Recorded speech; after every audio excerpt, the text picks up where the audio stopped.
Hello, everyone. How are you? This is Chef B again, and I'm so glad that you all are here with us, learning all about eating healthy, living well, and just sort of being your best self.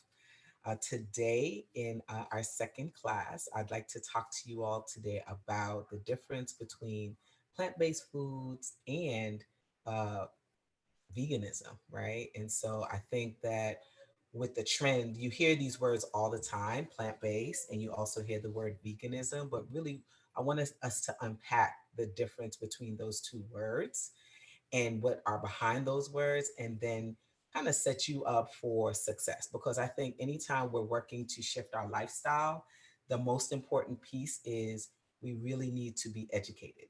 All right. And so, education, education, education. All right. So, let's get started. So, there's this idea of plant based eating, and then there's this idea of veganism. I hear so many people using them interchangeably, but they're very, very different. They have intersections, but they're different. Okay, so let's talk a little bit about what it means to be vegan. All right, so veganism was really a push, I would say, in the 1950s, 1960s, to really think about how we treat animals in the food production part of what we do as a society. And so if you think about it, right, animals, there's animal testing for different products. There's animal testing just to really see if things would be safe on humans to use and to, for humans to consume. And there's a body of folks that just was like, no, this is not what we want to do. We want to really think about compassion, right? We want to think about all of our creatures, not just humans, but animals as God's creatures. And, it's not okay to sacrifice a life of an animal for human gain.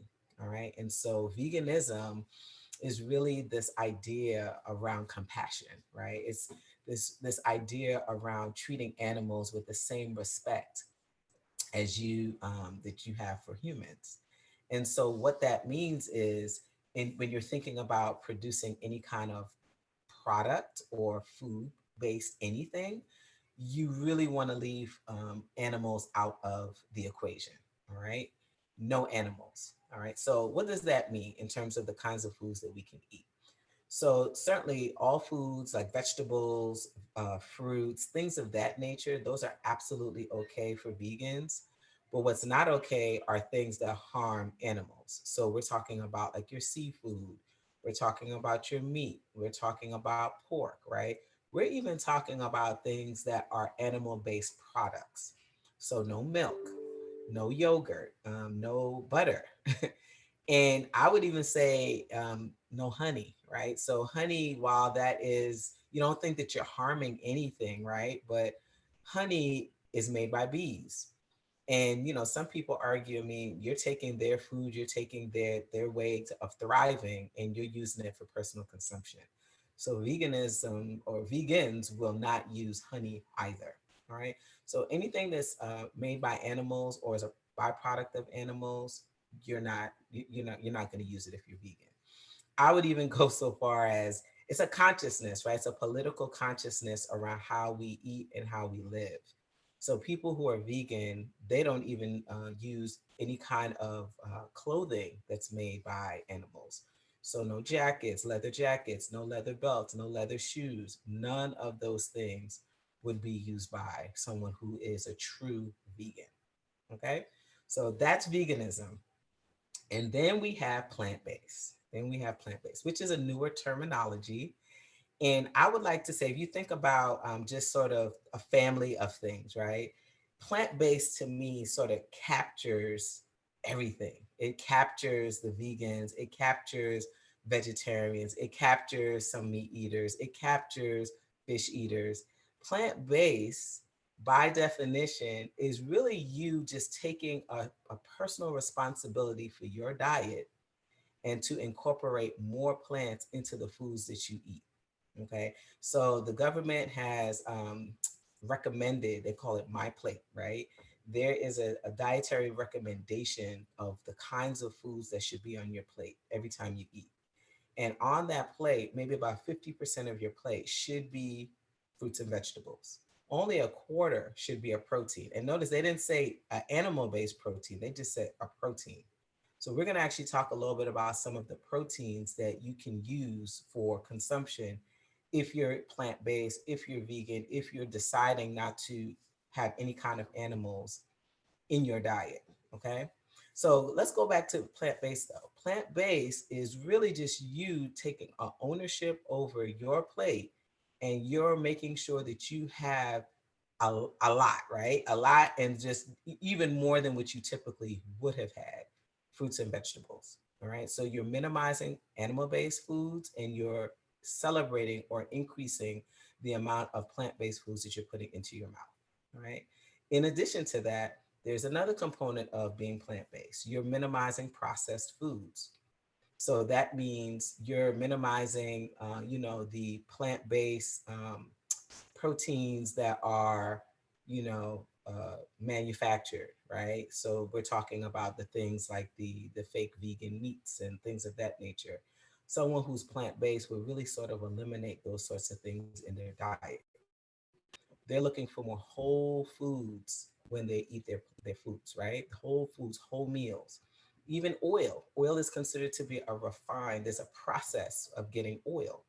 And so people who are plant-based minimize, they don't eliminate it all the way. Some people do, but they minimize the use of refined oils because ultimately the goal is to eat foods as close to its purest form as possible.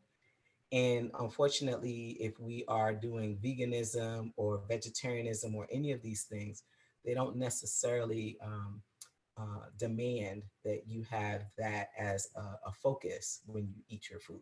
But plant based, I like saying that I'm plant based because it's not as limiting as some of these other dietary choices that people have, right?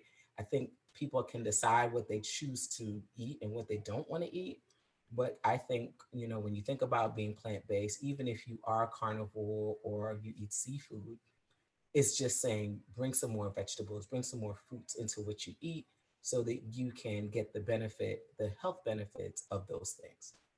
All right, so I just want to make sure that we cleared that up. All right. Um, in addition to that, in addition to that, I want to talk today about what it means to eat plant-based protein. All right, that's what I want to talk about. So plant-based protein is definitely something that people are concerned about when they are, changing their diet. We've been told for many, many years that eating, chicken, fish, all of those things, we need those things. We absolutely need to have those things when we're eating. And that's not necessarily true. All right. There are a ton of plant-based proteins that you might want to consider bringing into your diet. And I just wanted to share with you some of them. Okay. So the first one is buckwheat, right? So buckwheat it looks like a grain, right? It looks like a grain, looks like it would be wheat, right? Because of the name buckwheat, but it actually is an excellent source of protein. And it's used a lot in Asian culture. So you might have heard of like soba noodles. They use buckwheat to actually make soba noodles. All right. You can also sprout buckwheat, and you can use sprouted buckwheat in, your drinks. You can make smoothies with them. You can do parfaits with them. You can do all sorts of really cool things with them. You can make milks with them. You can make pancakes with them, but they are an excellent source of protein. All right. Another one that is really, really wonderful, you find this in the Mediterranean, is hummus. So if you are familiar with any kind of chickpeas are a very hearty legume, and they make hummus from chickpeas. Chickpeas is a huge source of protein, and you can actually snack on this with some pita bread or some cucumbers, or you can add some crackers to your plate and you can snack on the hummus and or in a salad, and you're getting a really great source of protein. All right, the next one is a little controversial, right? The next source of protein is a little controversial. It's tofu. So some of us might hear some good things about tofu and some not good things about tofu. I want to debunk the myth for you, okay? So tofu is a soy-based, you know, block. It looks like cheese, looks like ricotta cheese, and it depends on how it's made whether it's going to be good for you or not so good for you. Everything is all about the original source. So tofu, like I said, it's a little block of cheese, right? But it's really not cheese. It's made from this soybean, and it's refined, and it's made into something that can be used as a substitute when you're making lasagna, or if you're wanting some kind of texture, like a little Asian dish with broccoli, you can use tofu cubes, things of that nature. Now, here's the deal. Tofu is one of those things that if it's not organic, I want you to think about this. If it's not organic, and if it's not sprouted actually is a really good thing because it releases enzymes, it gives your foods energy, it just really helps to take the nutritional value of your food to the next level. And so when you're buying tofu, it's an excellent source of protein, but you want to be mindful that it's sprouted and that it's also organic. If those are not on your labeling, then you probably want to leave them alone. Okay. Because anybody can make tofu, but the quality of the tofu matters. Okay. Now, there's some other forms of tofu that you can find on the market. Something called tempeh bacon. This is like a sprouted, fermented tofu, but it looks like bacon. It looks like little bacon strips. This is actually okay. Once again, you want to make sure that it's organic, and this would also be an awesome, way for you to get your protein into the system. Another one is edamame beans, right? So they look like peas, but they're actually, or they look more like a lima bean, but it's really a beautiful, bright green color. And these are also really wonderful sources of protein. And actually, it's less refined because that's the actual tofu bean, the soybean, and what it looks like. So you can bring these kinds of things into your diet, and I'm telling you, you'll be good to go. All right. Next one on the list is pumpkin seeds. Pumpkin seeds, pumpkin seeds, pumpkin seeds. Super great snack. And it's actually what I said, right? It comes straight from a pumpkin. The seeds are hulled, and inside you get a green seed that's absolutely gorgeous. And guess what? You can eat it, enjoy it, and you get a really wonderful source of protein. All right. Some people even say that pumpkin seeds is really good for vitality and virility. So you're not just getting protein, but you're also getting some of that great energy for just keeping you vital and thriving. All right, another one that's on the list is hemp seeds. Hemp seeds are little tiny seeds. They look almost like, I would say, like a sesame seed, but they have a ton of protein. So, I mean, like maybe 3 teaspoons of this has about 15 grams of protein. That's huge. So, you can add these to anything, your smoothies, you name it. There's just a whole lot of goodness in your hemp seed. Next one on the list is beans, legumes. Wonderful, wonderful, wonderful source of protein, believe it or not, right? And I know some people struggle with beans because it actually gives them some digestive challenges. However, one of the ways that you can actually eat beans is again by sprouting them. Usually, people who sprout their beans, they soak them and sprout them and then cook them. They actually really help them to not experience some of the issues that they're dealing with as it relates to digestion. All right. Next one on the list is kale. All right. So, kale, believe it or not, is a great source of protein, antioxidants, iron, vitamin K, vitamin A, all that good stuff. All right. So, you want to make sure that you're bringing in leafy greens. Think about it, right? I always tell people gorillas, horses, all of our herbivore creatures that are huge, they're eating plants, they're eating grass, they're eating leaves, and they have massive strength, muscles beyond control. They just eat a lot of it, right? So it's the same thing with us. We don't eat as much of these greens and fruits and vegetables as we actually need to in order to build that sort of muscle that we're looking for, that plant-based muscle that we're looking for. So bring in some more kale into your diet, and you're going to get a tremendous amount of vegetables and a tremendous amount of nutrients in what you're eating. All right, so last on the list, I'm just giving you one more, is chia seeds. So I don't know if you guys remember when I was coming up, there was something called chia, and people used to take a little ceramic shape, like it was it looked like a little animal, and then they pasted chia seeds all over it. And really, what they were doing to make it quote unquote grow hair, they were actually sprouting it. All right. They were sprouting it and making the green leaves for the chia seeds. So they now, all these years later, looked at chia seeds and it's like, oh my gosh, this is a superfood, right? So chia seeds are loaded with calcium, they're loaded with zinc, they're loaded with antioxidants, and voila, protein. So chia, you can use this in so many things. You can actually use this for smoothies. You can use this for making like chocolate mousses. It really gives your food a nice viscousness, a thickness, a smoothness. And it's also a wonderful substitute when you're looking to make something like bread or a cake or any of those things that require eggs. You can actually substitute the eggs, the animal-based piece with chia seeds or something called flax seeds. So those are just a few ideas of ways that you can incorporate more protein into your diet that are all plant-based. All right. So what I want to do before we jump off, I want to make something very, very simple for you and very much in alignment with the season. All right. So I'm going to actually turn my camera down here so you can see this. All right, there we go. And so you should be able to see my little area here. So what we're going to do today is we're going to actually make something called a harvest celebration salad. All right, so we're in the fall months, and there goes that wonderful kale. So this is considered to be dinosaur kale, or the correct name is called lacinato kale. So this is what it looks like. And what we're going to do is we're going to just cut this up into small pieces and just add it to our bowl. We already have some reserved over there, but we just want to cut some up and add it to the bowl.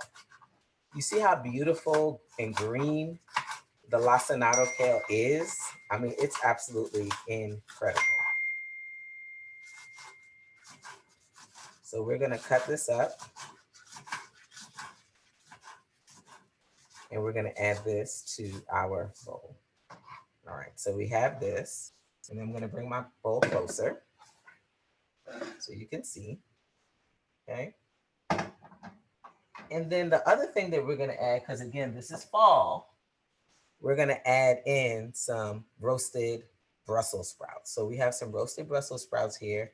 Just going to add this to our bowl. Okay.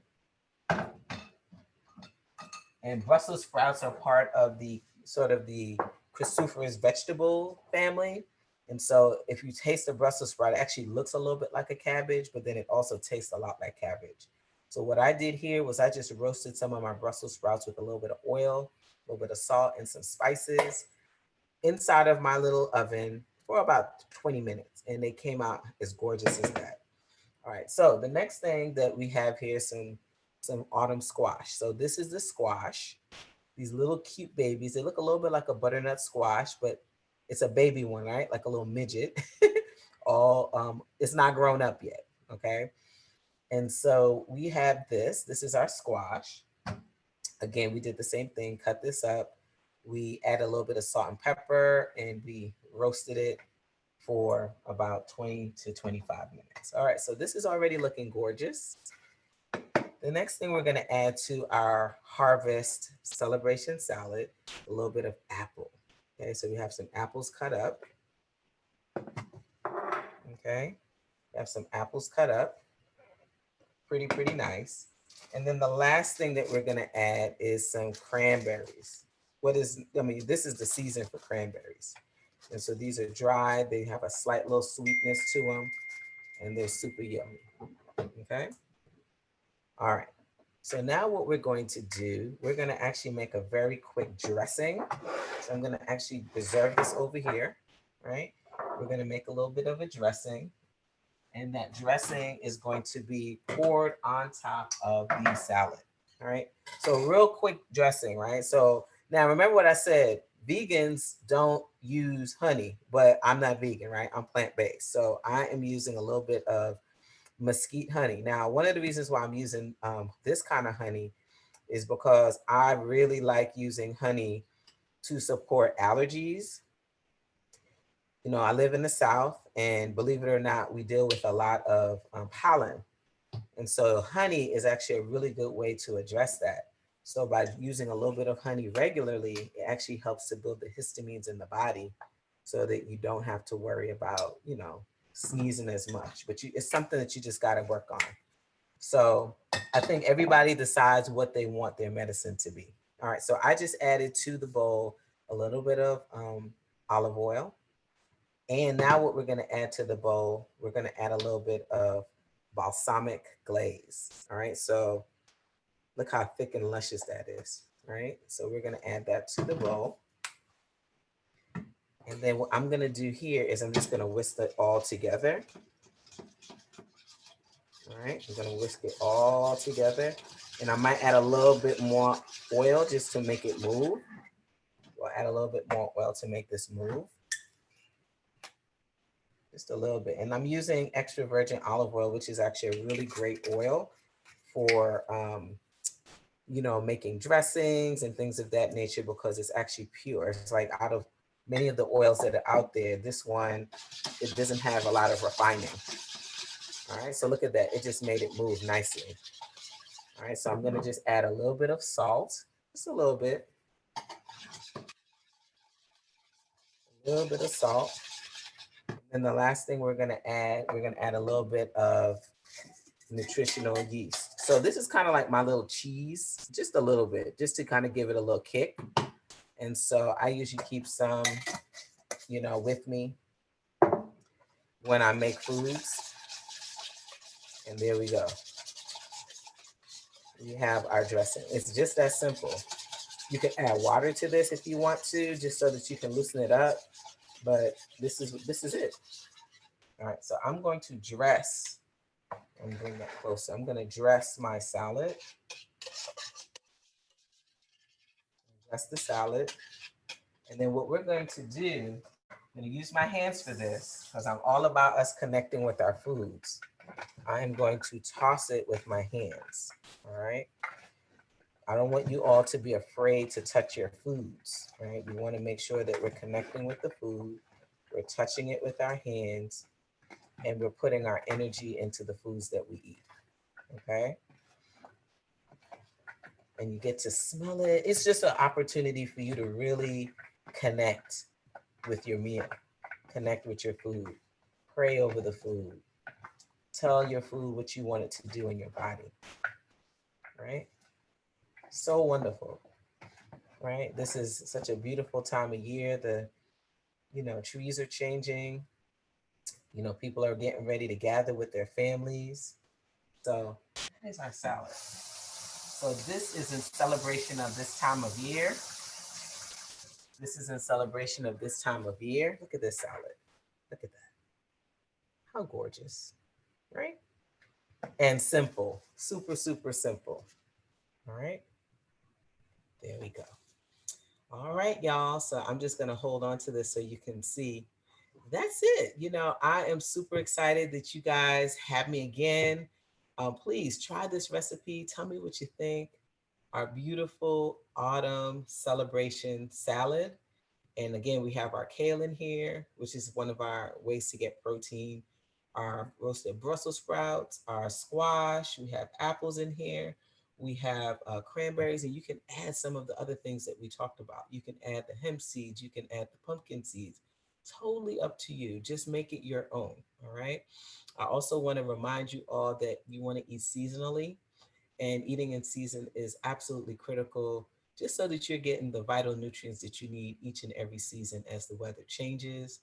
And you get to explore some amazing, amazing vegetables. Like I saw this at the market and I was like, oh my goodness, this is gorgeous. Like I hadn't seen it quite like this before. So it's really an opportunity for you to experiment with some new and exciting foods. So you guys take care for now, and I will talk to you all soon.